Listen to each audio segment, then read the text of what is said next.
going to talk a little bit more about the first job I had, because I think, you know, in accounting, the first job I had in accounting, because I think I left out a few details. It's like, it was Boster Supply Company.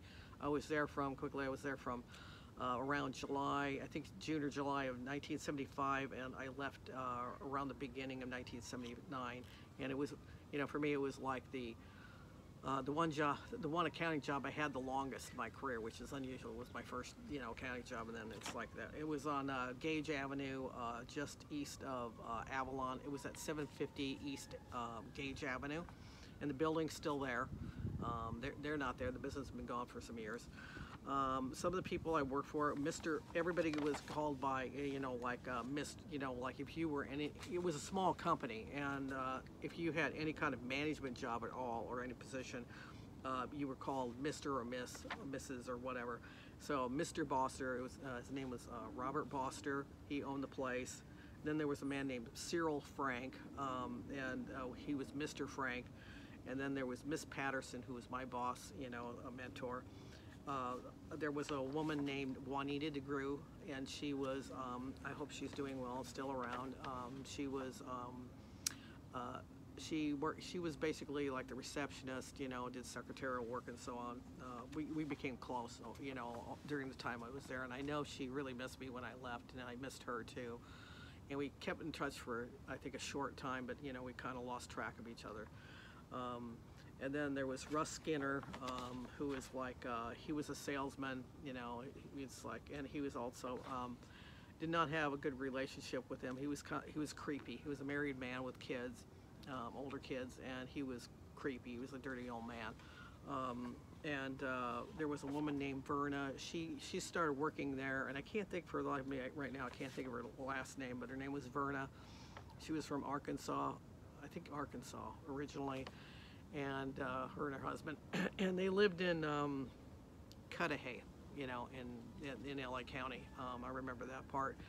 And she got to, you know, she got into the sales part of it and was there for a while. And I think she was still there when I left. And then Sandy, and I can't think of her last name either. Sandy, there was a guy named Ken, a couple named Ken and Sandy that my boyfriend and I, his name was also Ken, we were friends with, and I got her a job there. You know, she needed, you know, she wanted to start working, and I got her a job there. And actually, during the time, this is about halfway through my stint working there, I got her a job there, and she would actually just ride with me to work. She would, you know, her husband would drop her off where I lived, and then I would drive the rest of the way to work.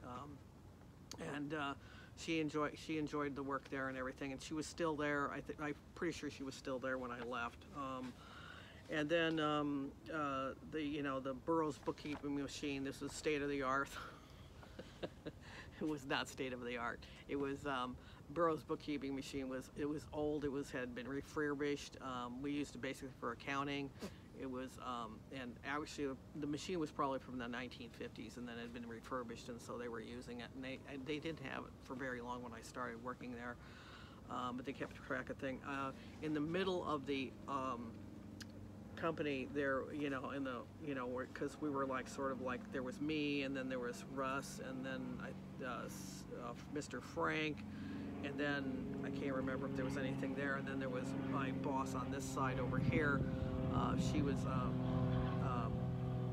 Miss Patterson, and then me, and then there was like this a column, and then it was like I don't know what you want to call a roundabout or something, and it had all the inventory books in it because everything was done manually. So it had all the inventory books, and actually I was kind of in charge of the inventory for the most part, as far as keeping the books up on it, like things coming out and stuff. I think somebody else, I think Miss Patterson did the stuff coming in, and then I did everything coming out. That wasn't an earthquake, that was Mr. Gray Cat.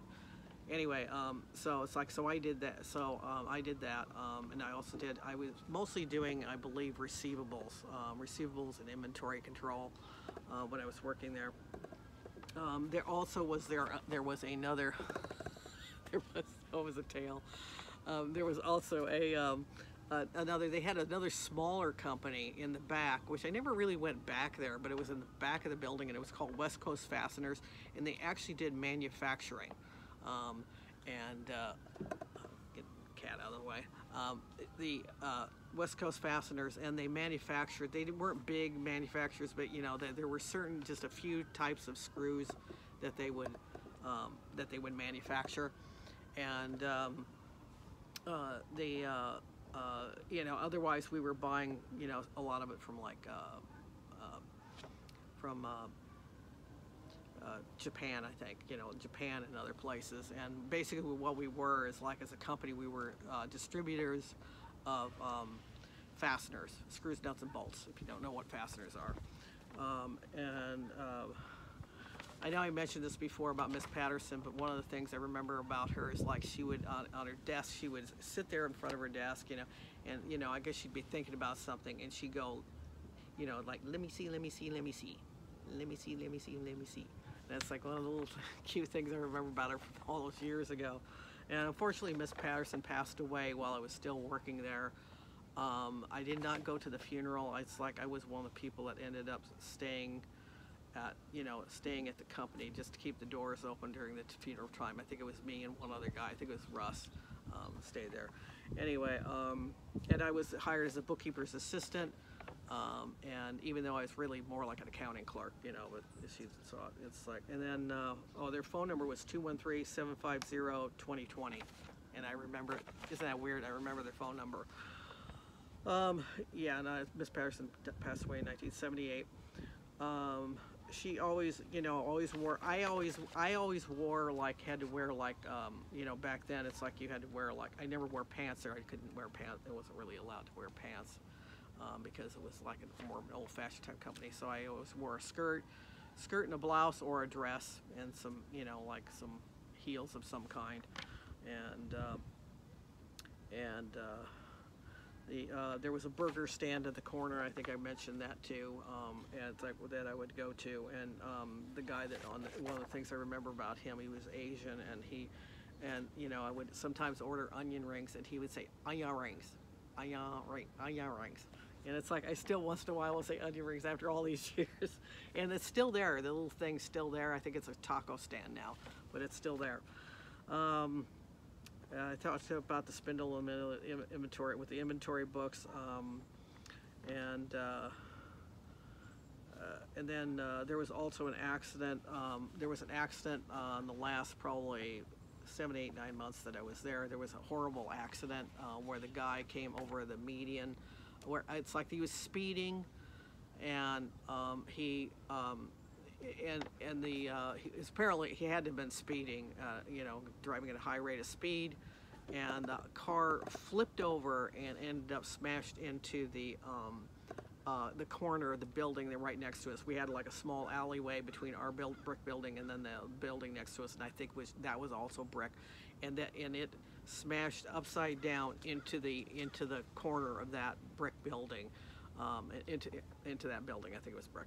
It's like into that building, and I know that there was a number of people in it. I don't remember the results. I believe some people were killed in the accident. It was just really horrible. Not a good way to leave the country, you know, leave the company, and it was just, you know, very, very sad that something like that happened while I was working there. It's and then the other thing was I was going to mention was Mr. Boster's daughter would sometimes come in and work like a little bit during summer break. You know, she would. I think she was around 16, and she would just do little odd things and not this and that, you know. I got kind of like upset because I found out that I know it's the boss, the guy that owns the company's daughter and everything, but she really wasn't doing much of anything. And one time when, you know, you're not supposed to discuss salaries and stuff, that's really a no-no and should still be a no-no to discuss salary, but for some reason she had the lunchtime and I didn't. We were in they had a little lunch room there, and it's like, and then we, in the lunch room, it's like she mentioned how much she was making, and she was making either the same amount or a little bit more than I was. So it's like, that didn't set right at all with me. I don't know that they ever found out that I knew, but like that day or the next day or something, she was, you know, it's like I had to, because I was kind of picking up for Juanita for, you know, like a week or so because she was on vacation. And but she was also supposed to be helping, and then I remember distinctly saying, it's like, you know, she was, you know, they were, doing the mail and stuff, and then, Miss Patterson wanted me to handle the mail or something, and I go, no, she can do it. She's not doing anything. She's making as much money as I am. She's not even qualified. So it's like, I think that's everything I can think of right now. It's like about the Boster Supply. It was memorable because I was there for like 3.5 years, and it's the longest I've been there for any company. It's like longest stint, like I said before. But it was a good old days, and I know they were in business for many years after I left, and I think they kind of changed things, maybe changed the way their products or whatever over the years. But I know that they were around for a long time, and I think somebody in the end, when he retired, somebody else bought the business out or something, and they were around for a while, and then it's like then they eventually closed up. Just couldn't get enough business. So, but anyway, it's like I remember the drives up to, lots of times I would take surface streets. I would drive up Vermont Avenue and go up to Gage Avenue and then make a right turn, go over to there. And then after a while, I started taking the freeway because the freeway traffic wasn't too bad then. So anyway, I just wanted to say more about my stint there because it was very memorable. It was my first accounting job, and I enjoyed it, and it's a good memory.